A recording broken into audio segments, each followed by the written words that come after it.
समितीच्या निवडणुका सुरू आहेत. वेगवेगळ्या गटांमधल्या आमच्या सर्व बैठका सुरू आहेत.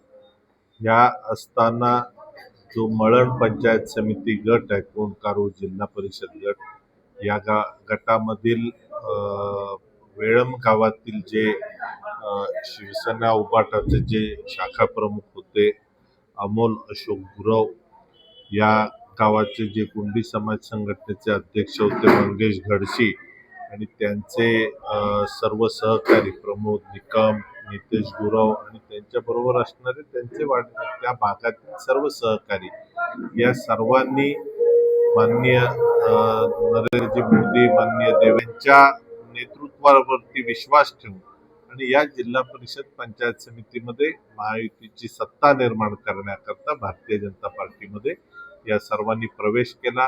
केलेल्या कामकाजाचा आणि एकूण विकासाच्या राजकारणाचा त्यांच्यावरती योग्य परिणाम असल्यामुळे हा प्रवेश भारतीय जनता पार्टीचा आज झाला. जे आत्ताचे पक्षप्रवेश आहेत हे समोर शिवसेनेच्या उबाठा गटातलेच आहेत. त्यामुळे निवडणुकीमध्ये साहजिकच त्या गटामध्ये भारतीय जनता पार्टीचं प्राबल्य हे वाढत चाललेलं आहे. या जिल्हा परिषद गटामध्ये जिल्हा परिषदेकरता भारतीय जनता पार्टीचा आणि शिवसेनेचा एक पंचायत समिती करताचा सदस्य आणि एक भारतीय जनता पार्टीचा पंचायत समिती सदस्य, हे तीनही कोंडकारू जिल्हा परिषद गटातले सदस्यांना ह्याचा उपयोग निश्चित होणार.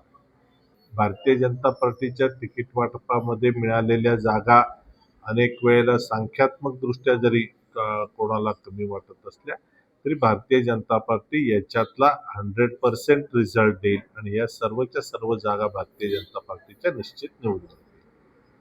जिल्ह्यातल्या सर्व महायुतीचे जे झालेले उमेदवार आहेत हे अत्यंत चांगल्या प्रकारे जिल्ह्यातल्या उमेदवार कामकाज करत आहेत.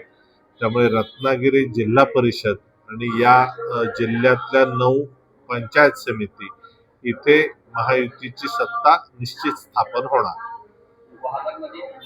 सर्व गटांमधल्या मी बैठका घेतल्या आणि त्या ठिकाणी महायुतीमध्ये आणि युतीमध्ये कुठेही तफावत राहिलेली नाही. सर्व कार्यकर्ते एकत्रितरित्या कामकाज करतात आणि गुहागर तालुक्यातला हा 15 जागांवरचा निकाल महायुतीचा हा 100% भारतीय जनता पार्टी शिवसेना ही युती आहे, ही निश्चित विजयी होणार.